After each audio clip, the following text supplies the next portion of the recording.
Assalamualaikum warahmatullahi wabarakatuh.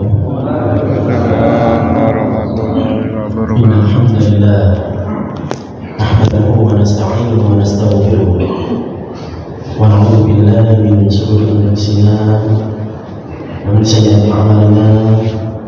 Man yahdihillahu fala mudilla lahu wa man yudlil fala hadiya lahu. Asyhadu an la ilaha illallah wahdahu la syarika lahu wa asyhadu anna Muhammadan abduhu wa rasuluh. Allahumma shalli wa sallim wa barik ala Muhammad wa ala alihi wa ashabihi wa man tabi'ahum bi ihsan ila yaumiddin. Fa ya ibadallah, usikum wa iyaya taqu faqad fazal muttaqun. Kama qala Allah ta'ala fil Qur'anil Karim, A'udzu billahi minasyaitonir rajim. Bismillahirrahmanirrahim. Ya ayyuhalladzina amanu taqullaha haqqa tuqatih wa la tamutunna illa wa antum muslimun. Ya ayyuhan nasu taqu rabbakum alladzi khalaqakum min nafsin wahidah wa khalaqa minha zawjaha wa batha minhuma rijalan katsiran wa nisaa'a wattaqullaha alladzi tasaaluna bihi wal arham innallaha kana 'alaikum raqiba. Ya ayyuhalladzina amanu taqullaha wa qulu qawlan sadida yuslih lakum a'malakum wa yaghfir lakum dhunubakum wa may yuti'illaha wa rasulahu faqad faza fawzan 'azima. Amma ba'd, fa inna asdaqal hadits kitabullah wa khairul hadi hadi Muhammad sallallahu alaihi wasallam wa syarrul umuri muhdatsatuha wa kullu muhdatsatin bid'ah wa kullu bid'atin dhalalah wa kullu dhalalatin finnar. Jamaah salat subuh yang kami muliakan, rahimani wa rahimakumullah. Syukur alhamdulillah pada kesempatan yang mulia ini kita dapat bertemu aja, Pak, insyaallah dalam rangka majelis ilmu. Man salaka thariqan yaltamisu fihi ilman sahalallahu lahu thariqan ilal jannah. Kata para ulama, para penuntut ilmu itu nanti menafsirkan hadis Nabi ini ada dimasukkan salah satu hadis di antara 42 hadis dalam kitabnya Imam Nawawi hadis Al-Fatihah. Kata para ulama, para penuntut ilmu itu dikasih Allah kemudahan masuk surga itu kemungkinan dua. Yang pertama diringankan saat hisab, dan yang kedua dimudahkan saat melewati sirat. Mudah-mudahan kita semuanya termasuk yang dimaksud itu. Amin amin ya rabbal alamin. Salawat serta salam senantiasa terlimpahkan kepada junjungan kita Rasulullah Muhammad sallallahu alaihi wasallam. Masyaallah muslimin rahimakumullah. Saya mendapatkan amanah dari Ustaz Mujadid, ini adik kelas saya, disuruh ngisi. Mas Fajrul, temanya apa? Nah, monggo kasih temanya apa gitu kan. Tema-temanya kekinian. Apa ya tema-tema kekinian? Tema ini sebenarnya agak sensitif, masalah muslimin ngapunten, karena tidak satu suara dalam umat Islam terkait apa yang terjadi di Palestina. Gitu kan. Tetapi saya tidak mau bergerak di sana. Tapi bagaimana sebetulnya Al-Quran menceritakan kita sedoyo, sehingga kita dapat belajar, mengambil ibrahnya dan menggunakannya sebagai perangkat dalam kehidupan. Ini berguna bumi. Lupa saya.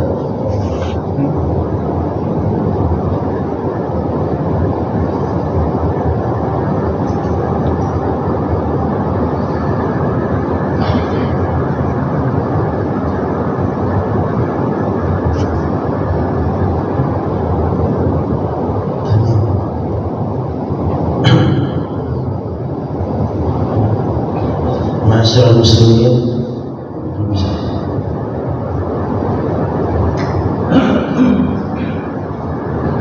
saya ingin mengawali kajian ini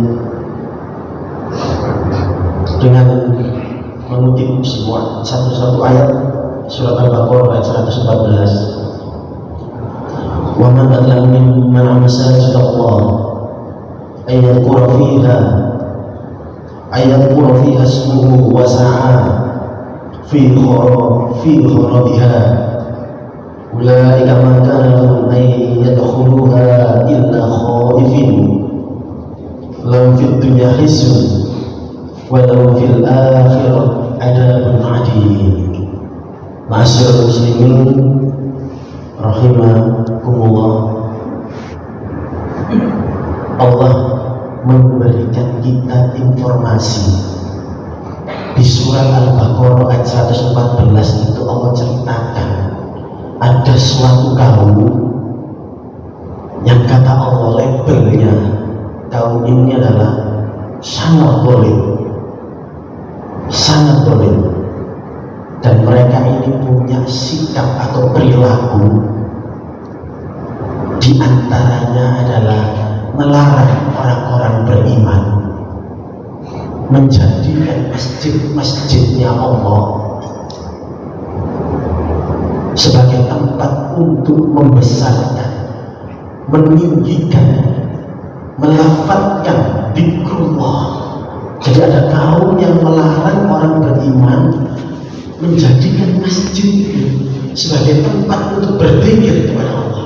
Berzikir itu maknanya mas, ta'abudi, beribadah kepada Allah. Dan mereka ini selain melarang orang-orang beriman untuk mengingat Allah, juga punya keinginan merobohkan masjid-masjidnya Allah. Ditegaskan lagi oleh Allah, sungguh mereka itu bukan pantas. Suatu kaum ini bukan pantas bersikap seperti ini, memasuki masjid Allah dengan kesombongan. Dengan Allah, hanya orang-orang yang takut kepada Allah lah yang pantas masuk ke dalam masjid. Lalu dunia khizyun, Allah akan menimpakan bagi kaum ini di dunia itu kehinaan, dan nanti di akhirat memperoleh adab yang sangat besar. Yang bukan berlaku dan kaum sekian tadi ada nomor. Hari ini kita sedang membuktikan firman Allah. Ada nomor, ada.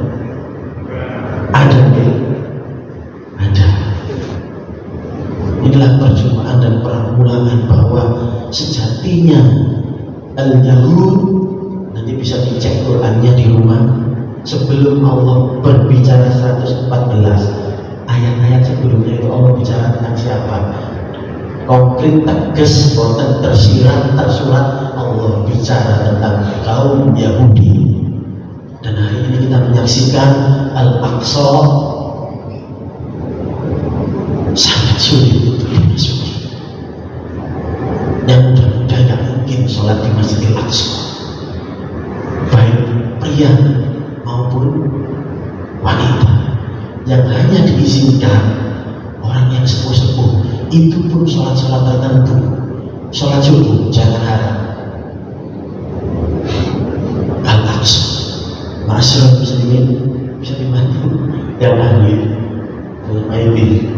Inilah perjumpaan kita agar kita senantiasa mengingat bahwa sejatinya Allah kaum yang seperti ini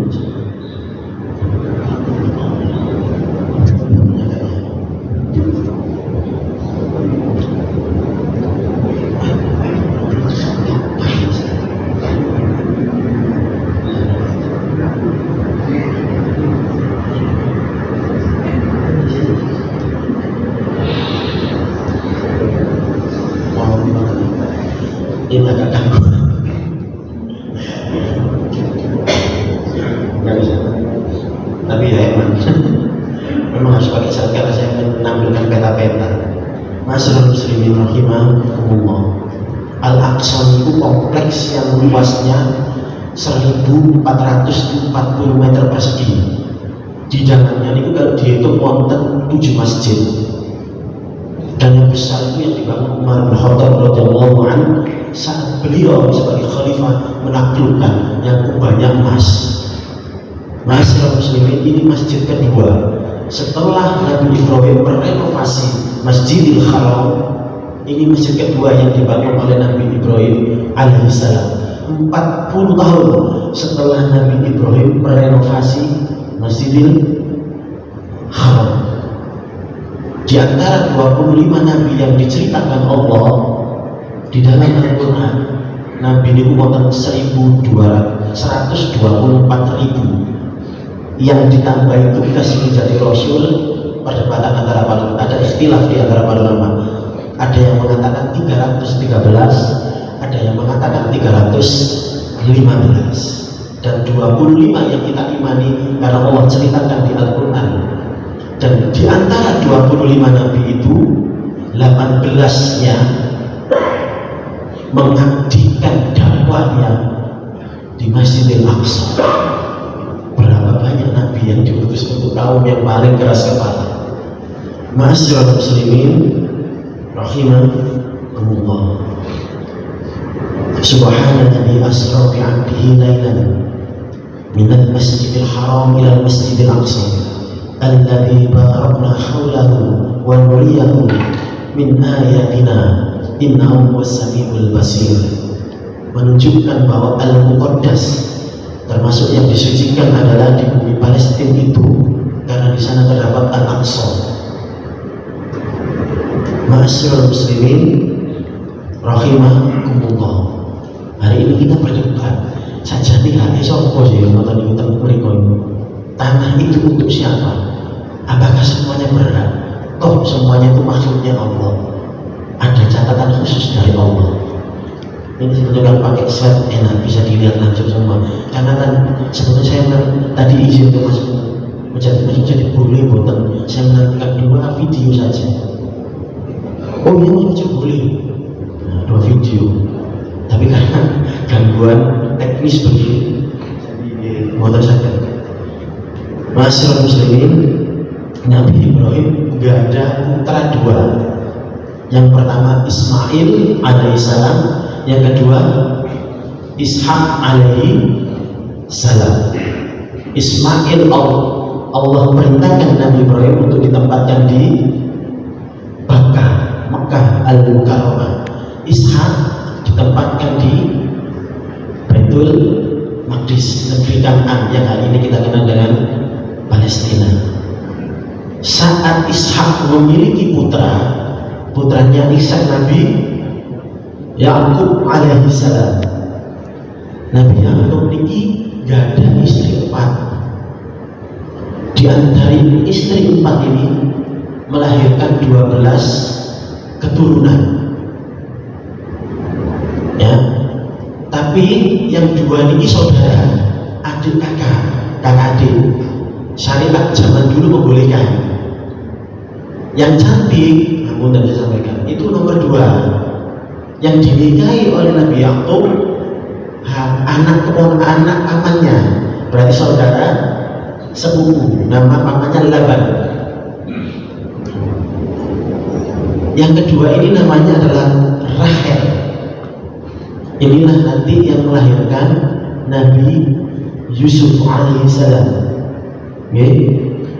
Dan memang para nabi itu Allah tempatkan di sana. Nanti bisa dicek di surat Al-Anbiya, cerita tentang Nabi Ibrahim yang dibakar oleh Raja Namrud, tapi Allah tunjukkan kekuasaan. Ya nar kuni baradan wassalaman ala Ibrahim, dan seterusnya. Itu ceritakan bahwa Nabi Ibrahim setelah peristiwa itu bersama saudaranya Nabi Lut, Allah utus wis dakwah nang Baitul Maqdis di Palestina Kanaan. Jadi ini memang tanah para nabi, masyarakat muslimin, tanah para syuhada, tanah para ulama. Ibnu Hajar Al-Asqalani, orang Palestina. Imam Syafi'i, orang Palestina. Banyak ulama. Sufyan Ats-Tsauri, yang nama saya diambil dari beliau, orang Palestina. Ini jangan memang tanah yang sangat diberkahi. Lah, masyarakat muslimin rahimakumullah, Tapi begitu Yakub ini nanti dipindah sama Allah di negeri Mesir.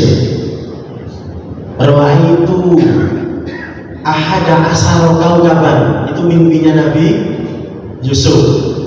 Ini sebenarnya saya pakai santai, bisa dilihatkan silsilah Bani Israil, Ma'asyiral muslimin. Jadi Yakub ini istri yang pertama itu Lea. Ini anaknya yang paling banyak, melahirkan Ruben, Sam'un, Lewi, Yehuda, Yasakil dan Zabulon. Rahel istri yang kedua melahirkan Yusuf alaihi salam dan Benyamin. Kemudian yang ketiga Zulfa melahirkan Ja'ad dan Aisir, dan yang terakhir Balha melahirkan Da'an dan Naftali. Jangkep 12 suku. Ya, dari dari Benyamin lahir Nabi Yunus alaihissalam keturunannya. Dari Lewi lahir Nabi Musa, Harun, Ilyas dan Ilyasa. Dari Yehuda yang namanya dinisbatkan menjadi agama hari ini Yahudi, lahir Nabi Daud alaihissalam, Nabi Sulaiman alaihissalam, Nabi Zakaria alaihissalam, Nabi Yahya alaihissalam, dan Nabi Isa alaihissalam. Zakaria termasuk garis Bani Israil, tapi tidak secara langsung melalui putra. Berarti ini garis Yehuda, garis Yehuda, Nabi Zakaria alaihissalam. 12 suku ini dipindah sama Allah di negeri Mesir. Di negeri Mesir saat terjadi paceklik, dan tidak mungkin saya ceritakan di surat Yusuf, nanti bisa dibaca. Ahsanul Qasas, surat itu Masya Allah dibuka oleh Allah dan dijamin Allah Ahsanul Qasas, sebaik-baik kisah. Jadi surat Yusuf itu sebaik-baik kisah untuk kita ambil pelajaran. Nah, kisahnya apa ya? Kisah perjalanan hidupnya Nabi Yusuf alaihi salam. Baru saat Nabi Musa, jadi ketika Yusuf jadi bendahara, orang-orang Bani Israil punya privilege, dipercaya kerajaan memegang jabatan-jabatan penting. Saat Yusuf wafat dan sekian generasi berikutnya, nasibnya berbalik. Mereka dijadikan budak oleh Fir'aun berikutnya, sampai akhirnya menunggu kelahiran Nabi yang baru, Allah utus Musa alaihi salam. Nah, Musa ini diperintahkan Allah untuk mengeluarkan mengeluarkan Bani Israil. Jangan nanti bisa baca kisahnya di surat Asy-Syu'ara. Di surat Asy-Syu'ara nanti bisa jangan baca kisahnya. Wa auhayna ila Musa an asri bi ibadi innakum muttaba'un. Kami wahyukan kepada Musa, pergilah pada malam hari dengan membawa hamba-hambaku Bani Israil, sebab kamu pasti akan dikejar. Diteruskan di situ, dikejar, nanti kamu akan dikejar di waktu pagi, pasti dikejar kan? Begitu kan? Ketika matahari terbit terus diceritakan oleh Allah dalam surat Asy-Syu'ara. Lah, Ma'asyiral muslimin, di sini loh sebenarnya krusialnya. Ini krusialnya di sini. Saat melewati Laut Merah, yang hari ini diklaim, itu tanahku ini, nenek moyangku zaman dulu menempati ini, dan itu ada di Taurat, itu ada di Injil. Jadi kita punya pembenaran teologis hari ini menempati tanah Palestina. Diceritakan oleh Allah saat Nabi Musa mengeluarkan Bani Israil. Ma'asyiral muslimin, saya baca di surat Al-Maidah. Ya qaumi dakhulul arda muqaddasah allati kataballahu lakum wa la tartaddu ala adbarikum fatanqalibu khasirin. Hai kaumku, kata Musa, masuklah ke tanah yang suci Palestina Muqaddas yang telah ditentukan Allah bagimu, dan janganlah kamu lari ke belakang karena takut musuh, maka kamu menjadi orang-orang yang rugi. Sampai di sini masyarakat muslimin sepakat tanah Palestina itu diperuntukkan kangge Bani Israel. Sampai di sini ini wahyunya berkata begitu. Tapi dengan catatan, karena mereka ngapunten al-wahan, penyakit yang menjangkiti kita hari ini. Napa al-wahan itu? Takut mati, cinta dunia. Boten turun perbeteng Palestina. Kenapa? Karena saat itu Palestina dihuni kaum bangsa, orang menyebutnya secara teori Filistin, dalam bahasa Al-Quran nopo? Bahasa Al-Quran Jalud, bahasanya Al-Quran. Saat itu wonten kaum Jalud yang terkenal sangat kejam, fisiknya kuat, pinter berperang, wis Bani Israel wis keder di sini. Maka apa hukumannya kata Allah? Mereka menolak masuk Palestina. Diteruskan di surat Al-Maidah ayat 22. Qalu ya Musa inna fiha qauman jabbarina wa inna lan nadkhulaha hatta yakhruju minha fa in yakhruju minha fa inna dakhilun. Mulai kelihatan kurang ajar masyaallah. Nopo mereka berkata, hai Musa, sesungguhnya dalam negeri itu ada orang-orang yang gagah. Ngapunten, dibaca dalam kitab tafsir nanti bisa dibaca. Penyebutan ya Musa, Bani Israel nyebut manggil ya Musa itu saat itu masyarakat muslimin. Sebagian besar Bani Israel itu derek beriman kalian Allah. Kenapa? Karena menyebut yang Musa itu, kata para ulama tafsir, menunjukkan ada sekat antara Bani Israel dan Nabi Musa. Umatnya Rasulullah Allah tafsir, hei Musa atau hei Muhammad ada? Nggak berani. Ini menunjukkan saat itu Bani Israel tidak sepenuhnya beriman. Apa kata Allah? Di sana itu wonten kaum yang tadi gagah, kejam, keras, semuanya lah. Sungguh kami sekali-kali tidak akan memasukinya. Sungguh kami tidak akan memasukinya sebelum mereka keluar. Jadi mereka itu ditembak waktu di sini, baru mereka mau masuk ke Palestina yang tadinya Allah sudah mau berikan kepada mereka. Tapi karena mereka al-wahan punya karakter cinta dunia dan takut mati, wis sampai kapanpun karakternya begini. Nah kalau kita ikut watak-watuk begini, berarti kita ikuti watuk-watuk orang Yahudi. Naudzubillah min dzalik. Apa kemudian? Jika mereka keluar, kami pasti memasukinya. Diteruskan di ayat itu nanti mau dicek Al-Maidah. Wis sekarang begini Musa, kamu saja yang masuk berdua dengan Tuhanmu. Itu ditafsirkan dalam kitab tafsir kata para ulama, kalimat Tuhanmu, kamu masuk saja dengan Tuhanmu. Itu menunjukkan secara tegas dan saat itu Bani Israel belum beriman kepada Allah. Belum beriman kepada Allah. Dan ikutnya apa Pak? Orang ajar teman. Nomor Allah kali Nabi Musa mau yang masuk mengalahkan Jalut. Apa hukumannya? Hukumannya adalah sampai Nabi Musa wafat. Nabi Musa itu hanya sakit yang melihat dari jauh negeri yang dijanjikan.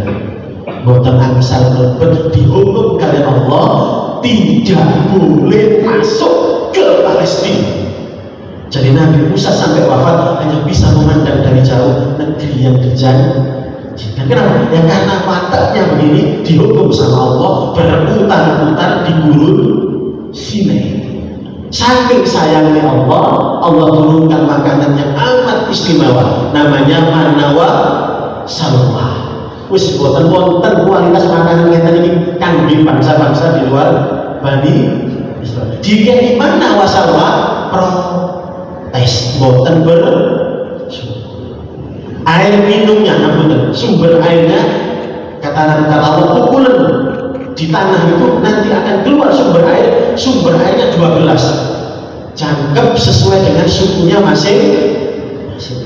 Menjenengan nanti hari ini dikasih Allah rezeki kesempatan untuk wisata ke Mesir, ke Sinai, sumber airnya masih wonten, tapi jumlahnya sudah tidak 12 karena sebagian sudah butuh bahasa Surabaya, terus boten mengeluarkan sumber air.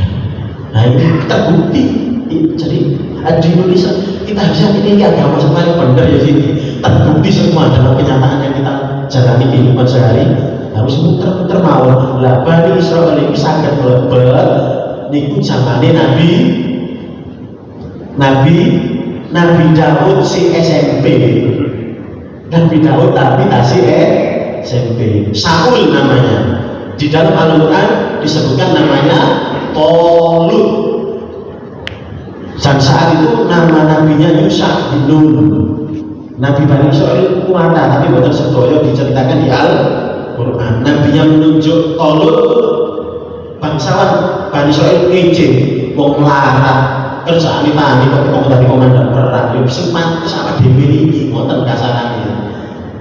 Makanya kan akhirnya diuji, akhirnya berhasil. Intinya itu singkat cerita berhasil masuk ke dalam Palestina. Di sanalah dakwahnya Nabi Daud diteruskan oleh putranya Nabi Sulaiman alaihi salam. Inilah yang dikenal dengan kerajaan raya Israel.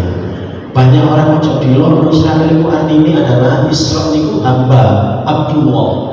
Itu Allah. Israel itu artinya Abdullah, artinya dalam bahasa Arab Abdullah. Jangan disebut Israel, tapi dalam konteks tertentu Bani Israel itu disebut secara negatif oleh Allah di Al-Quran. Jadi betul Allah saya sampaikan di sini dalam konteks menyebut Israel bukan mengilokno Nabi Yakub, tapi dalam program menerangkan supaya gamblang.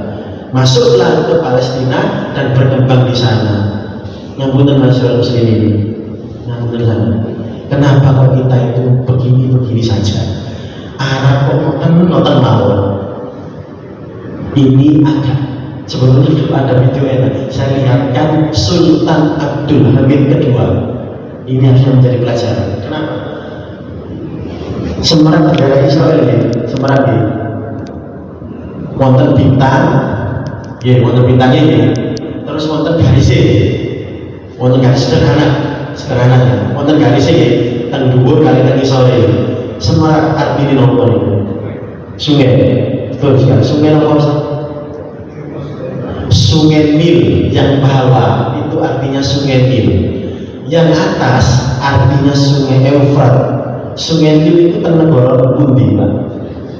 Mesir. Sungai Eufrat teng negara pundi? Irak. Saat itulah wilayah kekuasaannya Nabi Sulaiman. Itu batasnya ciri tondone lah, tondone batas wilayah. Tondone itu adalah wilayah itu meliputi Sungai Nil dan Sungai Efrat. Mek dihitung saat ini, Syam itu kata Nabi, ya wilayah luas sekarang itu hari ini Mesir, Palestina, Jordania, Suriah, Lebanon, Irak. Jadi 6 negara. Syam yang disebut Nabi dalam banyak hadis itu Palestina, Suriah, Jordan, Lebanon. 4 negara hari ini. Tapi yang disebutkan misalkan kerajaannya Nabi Sulaiman itu 6 negara, ketambahan Mesir dan Irak. Lah, namun tersana apa orang Arab sudah lupa pelajaran sejarah? Kenapa benderanya kenapa benderanya negara Zionis Yahudi itu kok ada garisnya? Mereka sudah lupa. Kalau urusan Palestina selesai, namun dari itu kita, maka orang-orang yang laknat Tuhan ini akan melanjutkan, meneruskan yang lain, Nopo, yang targetnya yang 6 negara harus milik mereka. Nah ini saya bawa video nanti bisa dilihatkan di grup jamaah videonya. Rapat mereka Zionis memutuskan bendera itu karena target mereka boten hanya Palestina. Dan hari ini wilayahnya Yordania sebagian pun dicaplok, pun kening, dan sebagian wilayah utaranya Mesir sudah dicaplok, boten berputih negara-negara Arab Muslim. Jadi kita jangan lalai, masyarakat muslimin. Orang Arab juga nggak ini masalah, nggak boleh lagi. Kenapa? Ya karena pengen kembalikan bahwa tanahnya itu yang seperti zamannya Nabi Sulaiman saat berkuasa dulu. Nah, masyarakat muslimin, rahimahumullah. Saya lanjutkan aja biar cepet ini ya.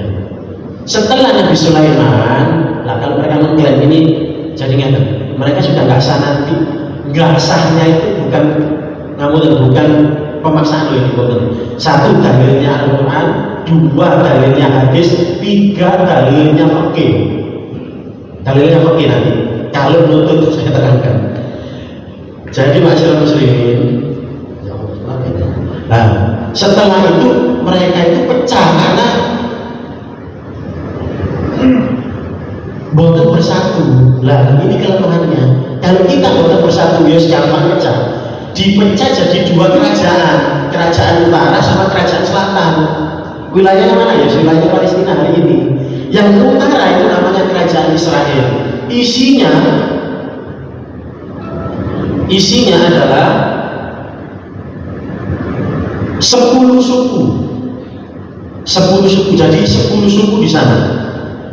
Yang bawah kerajaannya namanya Yehuda. Eman ini, kalau nggak bisa dilihat. Bagi kalian. Dan saat tahun 722 sebelum Masehi, bangsa Assyria rajanya Sargon II menghancurkan mereka.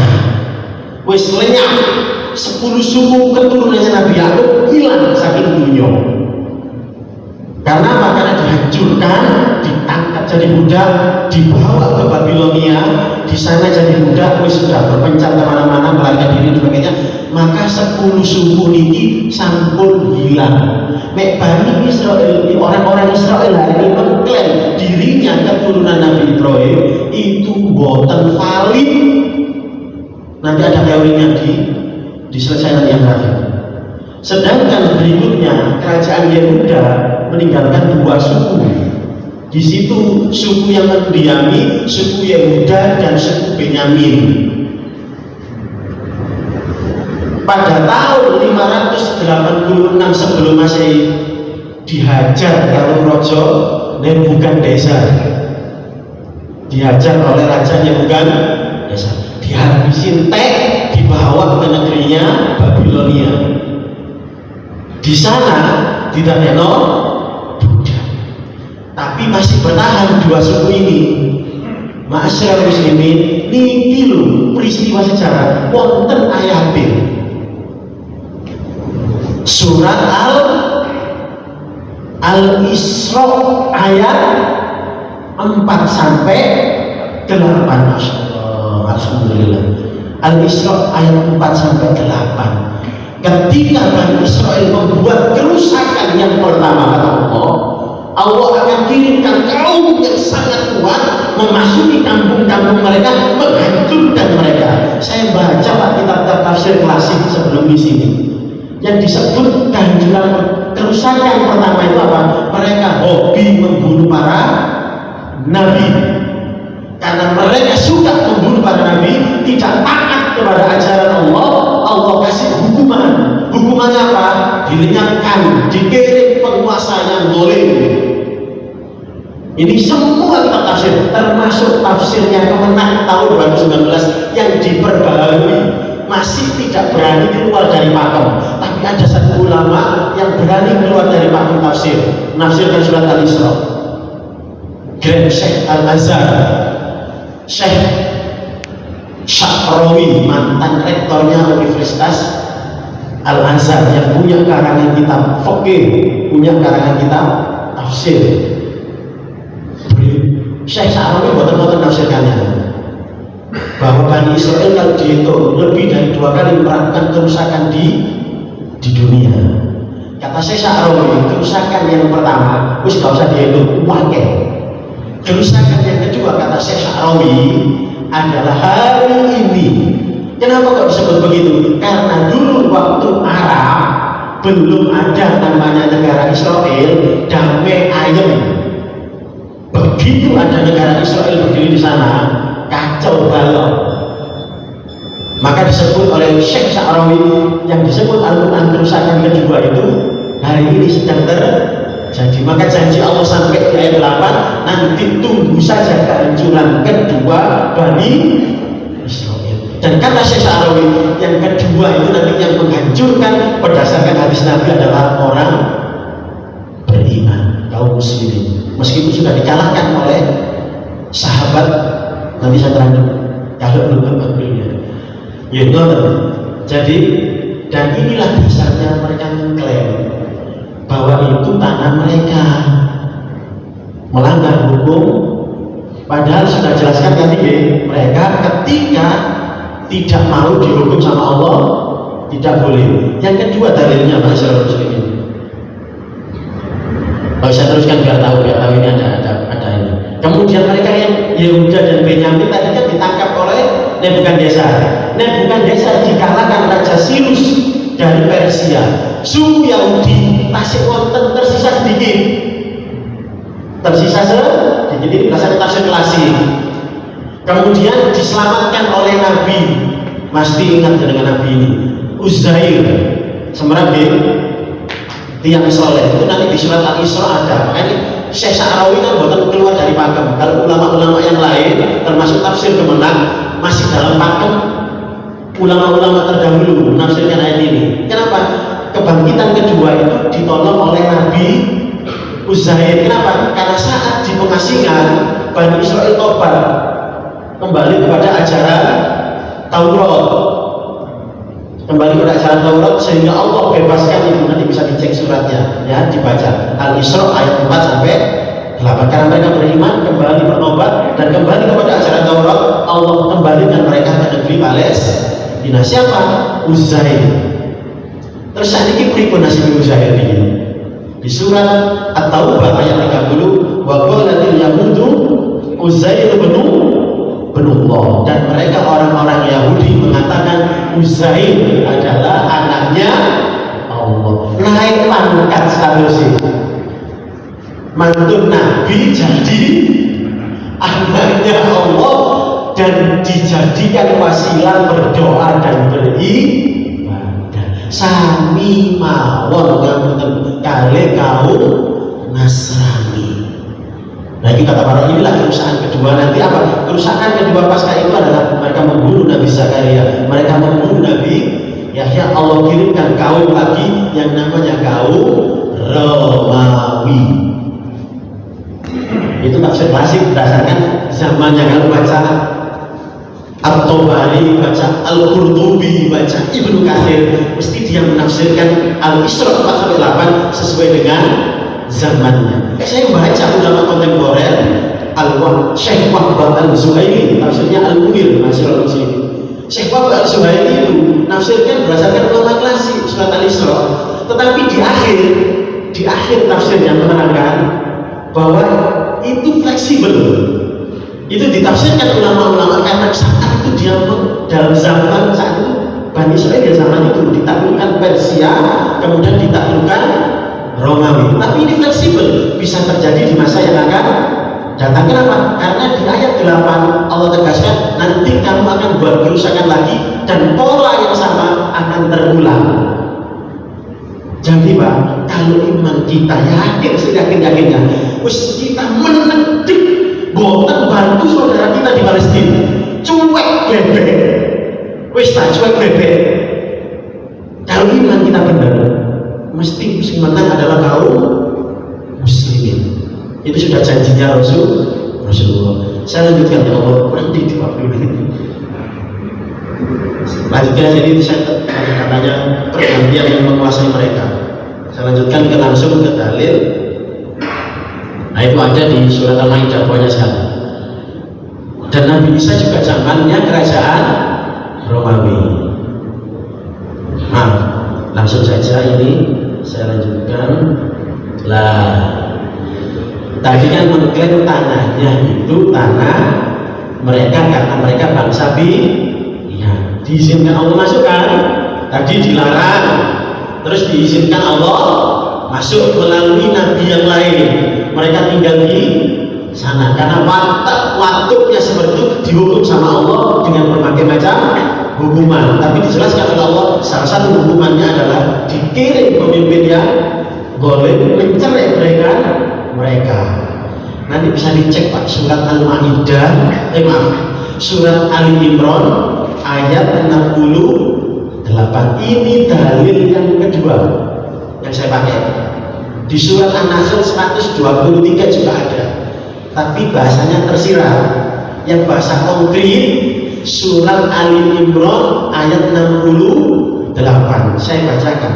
Sesungguhnya, artinya mau orang yang paling dekat kepada Nabi Ibrahim alaihissalam ialah orang-orang yang mengikuti tapi an millata Ibrahim hanifah wa ma kana minal musyrikin. Tegas dari Allah ya. Orang yang mengikuti Nabi Ibrahim beserta yang paling dekat dan yang mengikuti Nabi Ibrahim adalah Nabi ini. Nabi ini berarti siapa? Muhammad sallallahu alaihi wasallam. Dan Allah adalah melindungi semua orang-orang beriman. Dari hadis dan beberapa ayat, bumi Palestina itu hanya diperuntukkan kangge tiyang sing bertauhid. Bisa sampaikan, hanya diperuntukkan bagi tiyang sing bertauhid.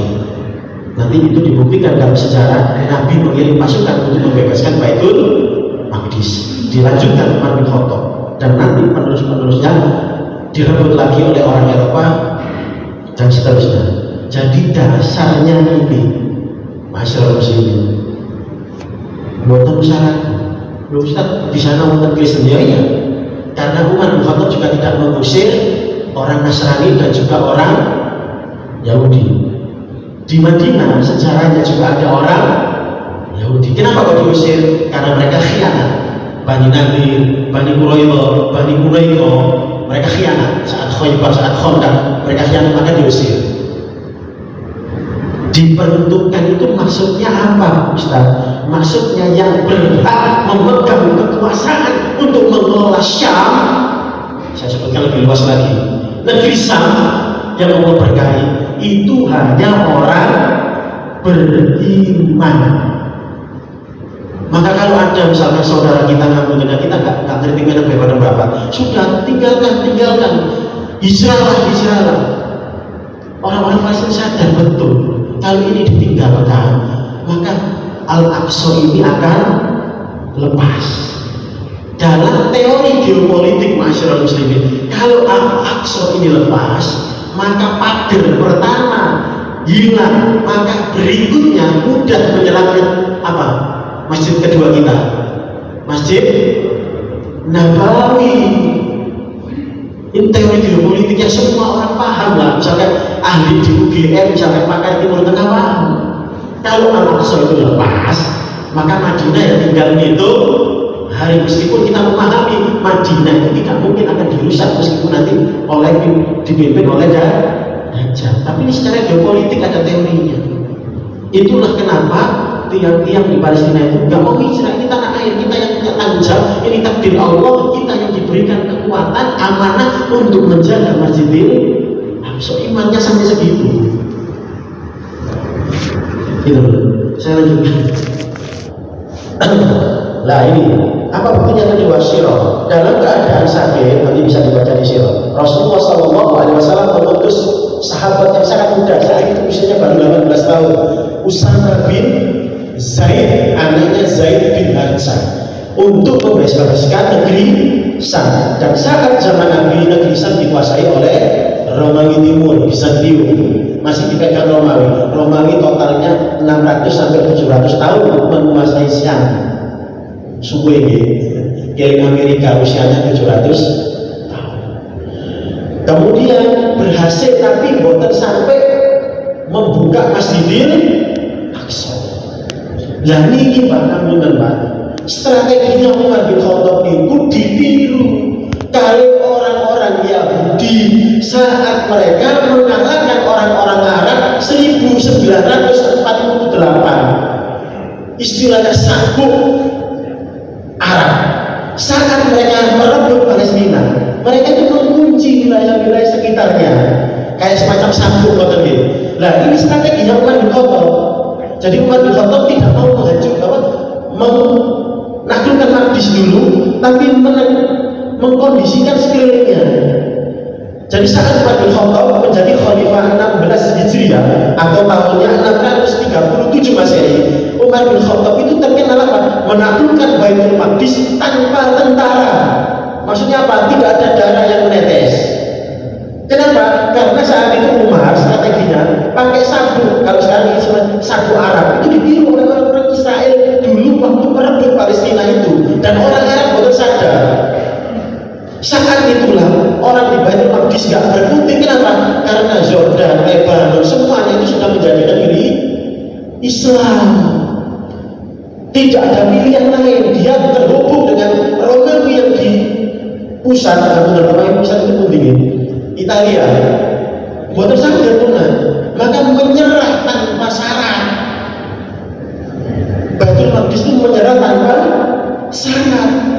Tapi syaratnya yang kunci gerbang ini tak berikan langsung kepada Umar bin Khattab, yang saat itu jadi komandan adalah Abu Ubaidah bin Jarrah di Syam. Sahabatnya Amr bin As di Gaza. Ini Gaza yang perang itu.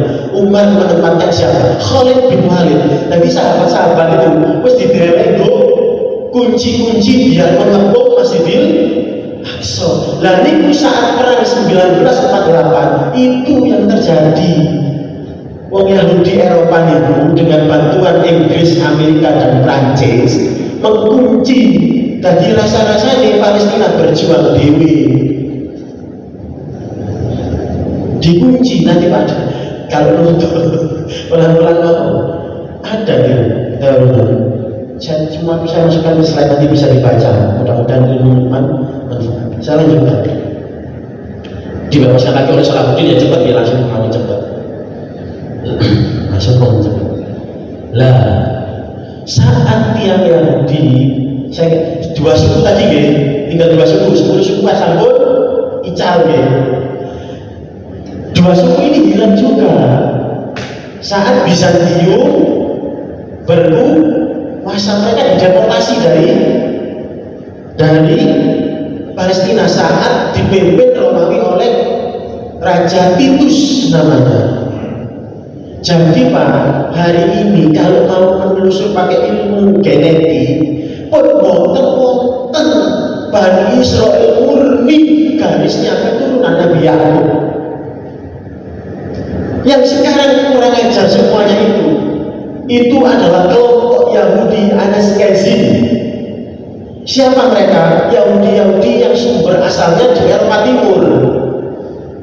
Seroto arus misalnya turun, seroto arus seroto arus itu Yahudi Safadi, Yahudi yang berada di Andalusia zaman dulu, berdiaspora ke sana, milih negara Islam dibanding negara lain. Karena dia merasa kalau saya ikut di negara Islam, uripku terjamin aman, ibadah tidak dilarang. Safadi sampai berkembang jadi kerajaan Spanyol. Mereka memilih takiyahnya orang-orang Syiah, keyakinannya disembunyikan. Kenapa? Karena Ratu Isabella adalah orang Yahudi di Goro, sama-sama kayak orang Islam. Makanya Yahudi itu banyak di Spanyol menyembunyikan, itu disebut Yahudi Safadi. Jadi karena proses asimilasi sampun boten wonten darah murni. Sebagian lari ke Maroko, terus Aljazair, Tunisia, Sudan, Ethiopia, itu menjadi Yahudi Syarqiyah. Mekten Israel saat ini Yahudi Syarqiyah itu tidak mungkin dari pejabat, Pak. Boten mungkin, karena dianggap kasta rendah. Yahudi Safadi boten mungkin dari pejabat. Guys, maka yang jadi pejabat adalah Yahudi Ashkenazim. Siapa Ashkenazim? Yang orang-orang Eropa dulu dan orang-orang Amerika. Padahal mereka sudah gak murni, wis percampuran. Tadi ada yang teriak, jangan itu keturunan Nabi Yakub, berarti tidak belajar ilmu genetik. Jadi pure hari ini mereka disebut orang Yahudi. Wis boten pantes disebut Bani Israel. Mereka mengklaim saja pakai negara Israel. Sebenarnya mereka itu orang Yahudi secara agama dan secara etnik.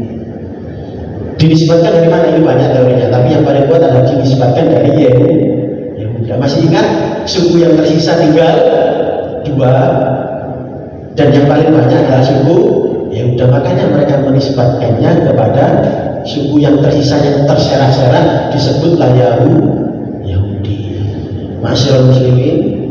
Nah, ini video, sudah masih video.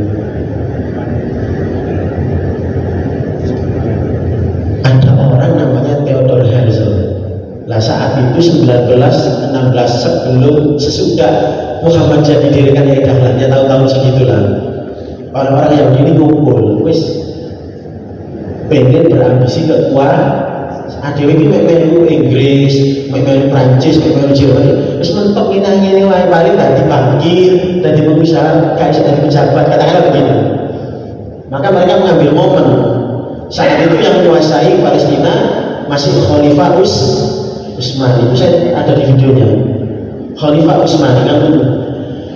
Setelah Khalifah Utsmani runtuh, namun Pak ini ya Allah, maka mereka nanti demi Allah akan mempertanggungjawabkannya di hadapan Allah. Ada namanya perjanjian Skye-Picot. Skye ikuti yang Inggris, Picot ikuti yang Perancis. Peta setelah mereka berhasil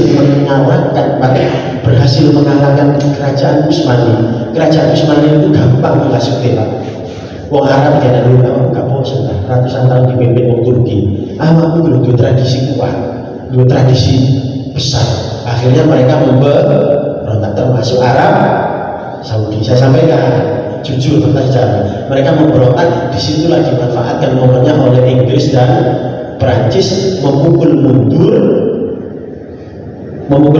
Khalifah Utsmani. Saat Perang Dunia ke-1, Khalifah Utsmani itu bergabung dengan bloknya Jerman, blok kalah. Akhirnya tiang Yahudi sadar, Pak. Yahudi itu Theodor Herzl yang dirikan Zionisme. Tiang mana? Tiang Maria pergi ke Sultan Mahmud kedua, Mehmet kedua, minta sepetak tanah. Wis jalur atau biro tak bayar, jalur atau biro jenengan Khalifah tak bayar, utangmu kalah perang Piala Dunia tak lunasi. Jadi sejak zaman dulu sampun sugi-sugi tiang Yahudi karena mengembangkan sistem riba. Jadi sistem bank. Saya sampaikan apa adanya. Yang ngajari kita bank itu adalah orang Yahudi, dan orang yang suka makan riba disebut Nabi adalah orang Yahudi. Sultan Mahmud sampai sejengkal darah, aku mati tetap pertahankan Palestina. Ini amanah agama. Pemimpin amanah. Setelah orang-orang dan Utsmani, kenapa ditusuk dari dalam? Namanya siapa? Kemal Atatürk. Itu agennya Inggris. Agennya Inggris. Wonten Skye-Picot tadi mana pun? Beber peta Timur Tengah. Beber peta Timur Tengah. Ayo dibagi dulu.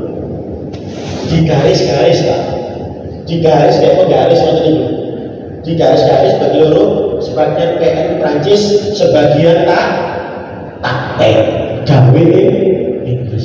Lebanon, Palestina, Suriah di Inggris.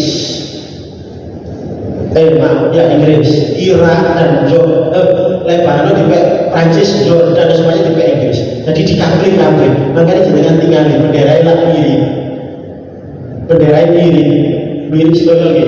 Dan yang isi bendera itu adalah Prancis dan Inggris, termasuk benderanya Palestina hari ini. Setelah dikapling-kapling, wong Yahudi kan suki-suki melayu ke Inggris, di lobby Rothschild, demi Allah Rothschild akan mempertanggungjawabkannya di hadapan Allah. Damel sultan Pak, bahwa diputuskan karena Palestina miliknya Inggris diberikan kepada orang Yahudi. Inilah sejarah awal mereka kembali ke negeri Kanaan. Dikit orang Yahudi. Ini ada semuanya langkah-langkahnya yang sebetulnya dilawan sama Khalifah Utsman. Apa pelajarannya? Pelajarannya adalah ketika kita boten bersatu yang seperti bumi dila. Hadisnya Nabi tentang al-wahan. Kita sudah terjangkit al-wahan, berpecah-pecah sehingga seperti bumi dila. Penghalang pertama menghancurkan Islam dan menguasai negeri-negeri Timur Tengah itu Khalifah Utsmani. Begitu Khalifah Utsmani digerogoti dari dalam dan dikepung dari luar, selesai sudah. Pulau kecuali teman-teman slide wis mulai video dan sebagainya, gambar-gambar peta sejarah. Masih muslimin, kenapa kok kita harus bela Al-Aqsa yang pertama? Saya tidak masukkan, kalau ulama itu menyusun 9 alasan, tapi saya masukkan hanya 4. Yang pertama, saya qulu sufaha'u minan nas walahum an qiblatihim allati kanu 'alaiha. Kiblat kita yang pertama, totalnya menjadi kiblat kita itu Masjidil Aqsa jadi kiblat kita itu 13 tahun ditambah 16 bulan. Berapa nih? 13 tahun ditambah 16 bulan umat Islam menjadikan Masjidil Aqsa sebagai kiblat. Ini dalil yang pertama. Dalil yang kedua, masyarakat muslimin, Al-Aqsa itu pijakannya Isra Mi'raj. Di Siro ini diceritakan ulama-ulama, tapi saya cross check tidak menemukan di aksar maupun hadis. Tidak saya temukan. Tetapi di siro-siro yang ditulis oleh ulama, saat Nabi Isra Mi'raj berhenti sejenak, transitlah misalnya kita di bandara di Masjidil Aqsa, Nabi mengerjakan sholat 2 rakaat jadi imam, makmumnya para nabi. Tapi saya tidak menemukan ini, namun tidak menemukan ini di sumber dalil yang kuat, hanya di kitab-kitab tarikh yang dikarang oleh para ulama.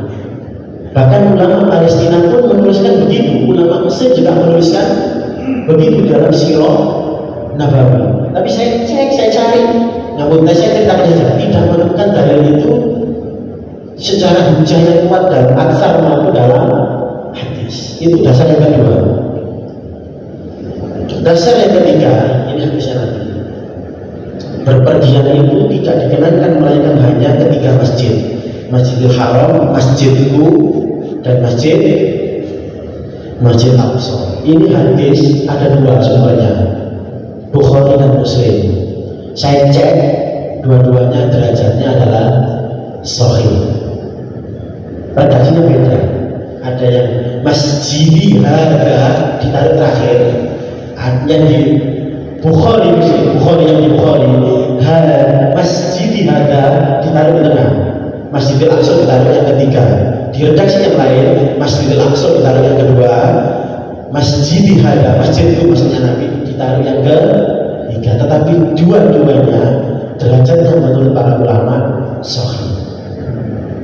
Dan fadilahnya masyarakat muslimin, as-salatu fil Masjidil Aqsa ta'dilu 500 salatan fi ghairi minal masjidil ma'ana Masjidil Haram wal Masjidil Nabawi. Ini dalilnya. Di hadis yang lain, salat di Masjidil Haram seperti 100.000 dibanding salat di masjid yang lain. Salat di Masjid Nabawi seperti 1.000 dibanding sholat di masjid yang lain. Maaf, 10.000. Di Masjid Al-Aqsa 500 dibanding di sholat di masjid yang lain.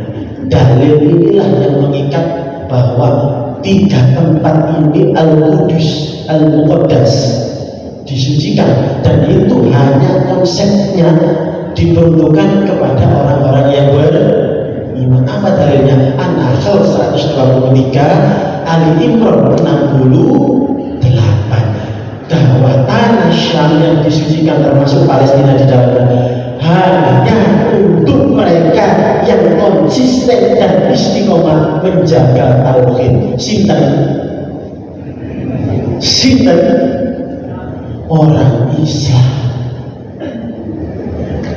Orang Islam. Inilah dalil masalah muslimin. Yang keempat, bumi Al-Quds adalah buminya para nabi. Dalilnya apa? Tadi saya katakan juga, surat Al-Isra ayat 1 tadi, dan surat Al-Anbiya ayat 71. Ma'asyiral muslimin rahimahumullah, ini kalau ada slide bagus mas, saya tampilkan peta yang dilakukan Israel hari ini. Kurang ajarnya apa? Tadi kan saya buka dengan ayat Al-Baqarah 114. Nyambut kalau tinggal dengan teman. Kalian begini. Ini adalah peta terowongan yang dibangun oleh Yahudi laknatullah. Jadi yang kuning ini di laptop saya itu Pak, ngambil di sisi pinggirnya pagarnya Masjidil Aqsa. Bahwa kelihatan Pak, ini dibangun mulai tahun 1990. Saat 2010 terowongannya sudah luar biasa besarnya. Memang sengaja tidak dihancurkan Masjidil Aqsa, sengaja tidak dihancurkan, tapi dibolongi terowongan di bawahnya Pak.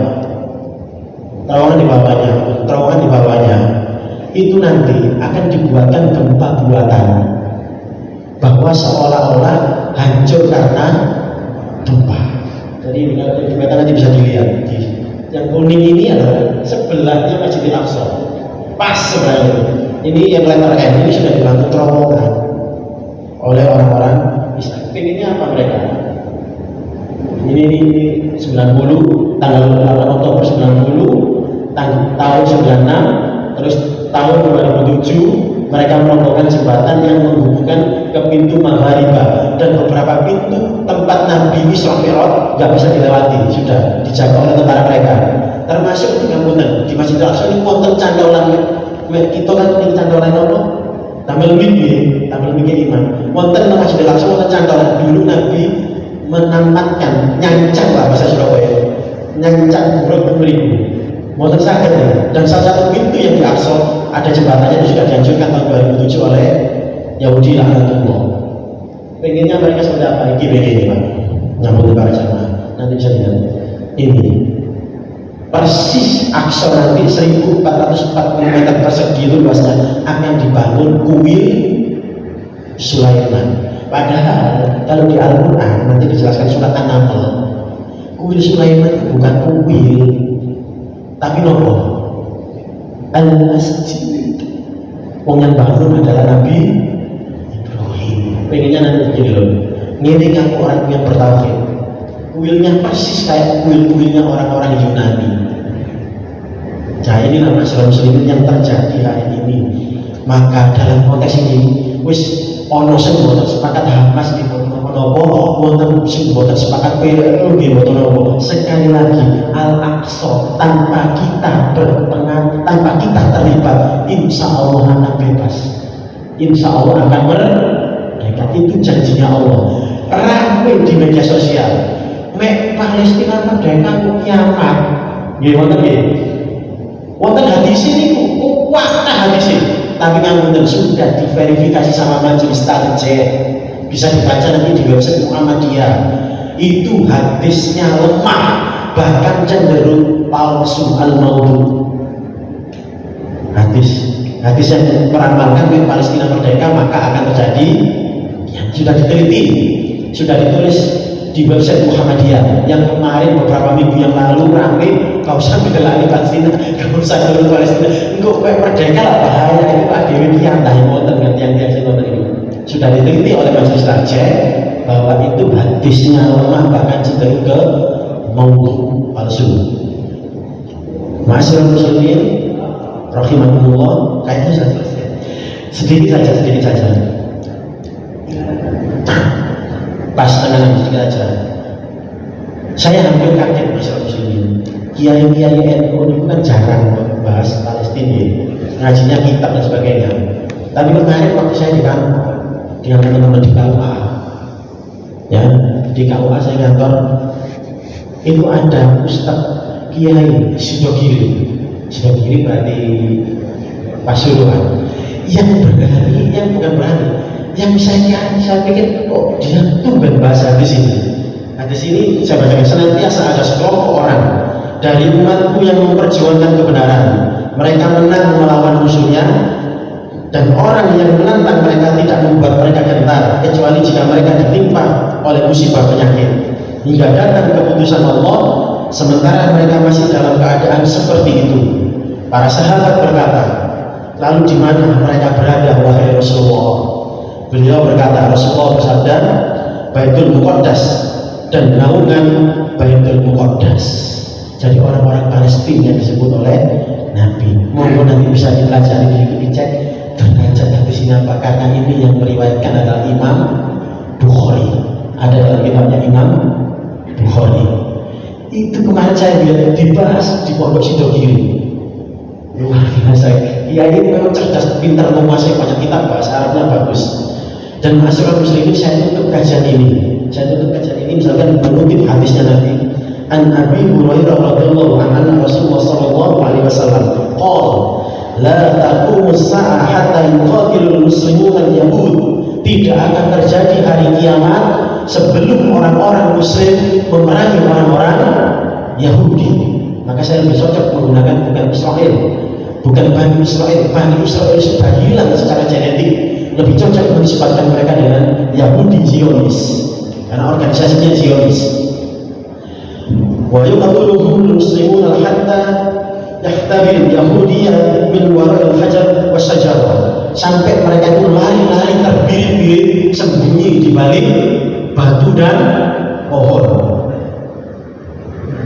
Wa yaqulul hajar aw syajarah, dan batu berkata atau pohon juga berkata, ya Muslim, ya Abdullah, wahai Muslim, wahai Abdullah, hada Yahudiyu, ini orang Yahudi, khalfi, di belakangku, fata'ala faqtuluhu, bunuhlah mereka.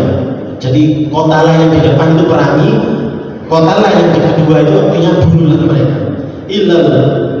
Illal gharqad fa innahu min sajaril Yahudi, kecuali pohon gharqad, karena pohon gharqad adalah pohonnya orang Yahudi.